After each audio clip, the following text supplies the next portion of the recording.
નમસ્કાર દર્શક મિત્રો, બોટાદ દસ્તક ન્યૂઝમાં આપનું હાર્દિક સ્વાગત છે અને હું છું એલડી મકવાણા। આપ જોઈ રહ્યા છો બોટાદ દસ્તક ન્યૂઝ। હવે પછીના સમાચાર વિગતવાર।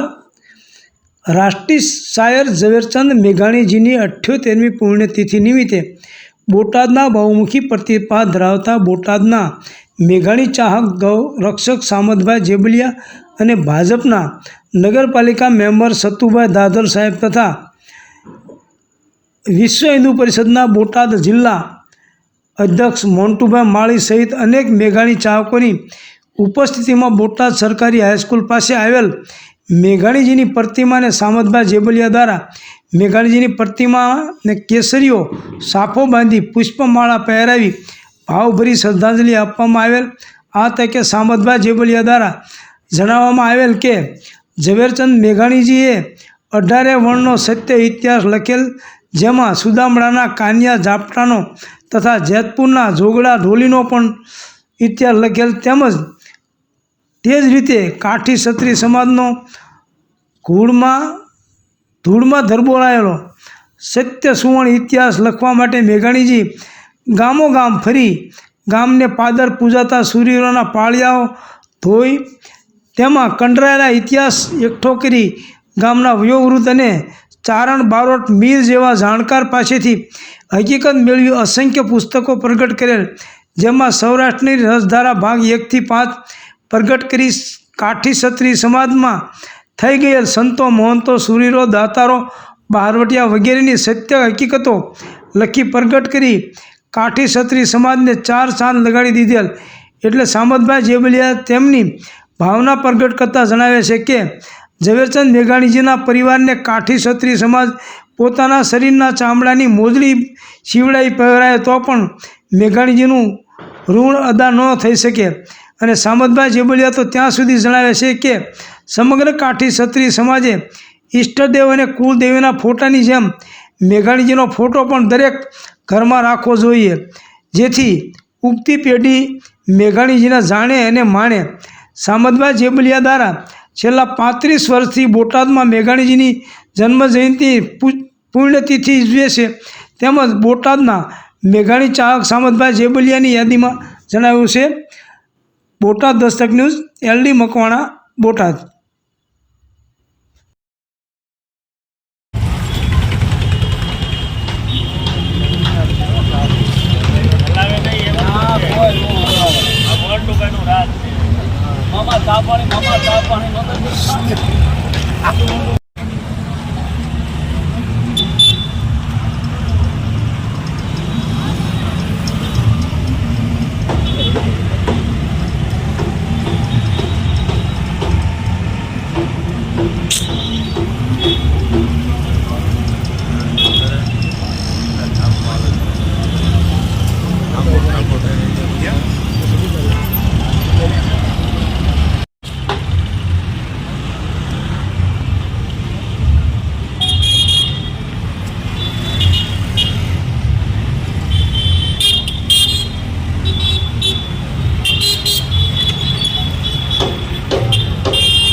આજે ઝવેરચંદ મેઘાણીની પુણ્યતિથિ છે, શું કહેશો?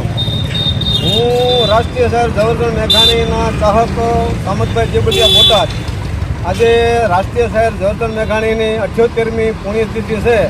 આ નિમિત્તે આ મેઘાણીજીની પુણ્યતિથિ ભારતભરમાં ઉજવાય છે અને એમાં ખાસ કરીને મેઘાણીજી માટે તો બોટાદ એક અગત્યનું અને એક ભાવભર્યું એક ગામ કહેવાય, કારણ કે રાષ્ટ્રીય શાયર ઝવેરચંદ મેઘાણીએ અહીંયા એમને પોતાનું કર્મભૂમિ બનાવેલી છે અને 111 પુસ્તકો જૂના ગીરે બેસી લીમડા હેઠે લખેલા છે અને મેઘાણીજી નિર્વાણ પણ અહીંયા બોટાદમાં પામ્યા છે। એટલે રાષ્ટ્રીય શાયર ઝવેરચંદ મેઘાણીની નિર્વાણ ભૂમિ, સાહિત્ય સર્જન ભૂમિ અને કર્મભૂમિ છે।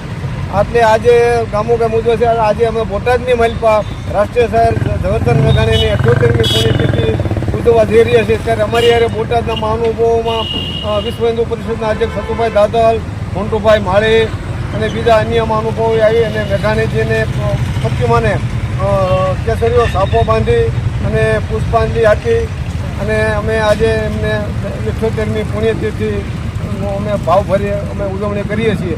અને બીજું ખાસ મારે 2 શબ્દો એ માટે કહેવાના છે. રાષ્ટ્રીય શાયર ઝવેરચંદ મેઘાણીએ 18 વર્ષના ઇતિહાસ લખ્યા છે.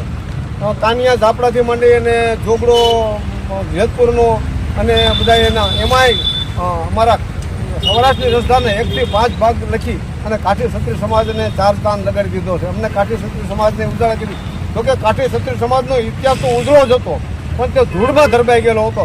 એટલે રાષ્ટ્રીય શાયર ઝવેરચંદ મેઘાણીએ ગામડાઓ, ભળી, પાળિયાઓ, હોય, વૃદ્ધો હોય અને જાણકારો પાસેથી સત્ય હકીકતનો ખજાનો એકઠો કરી 1 થી 5 ભાગ સૌરાષ્ટ્રની રસધારના લખી અને અમારે કાઠી ક્ષત્રિય સમાજને ઉજાળા કરી બતાવેલ છે.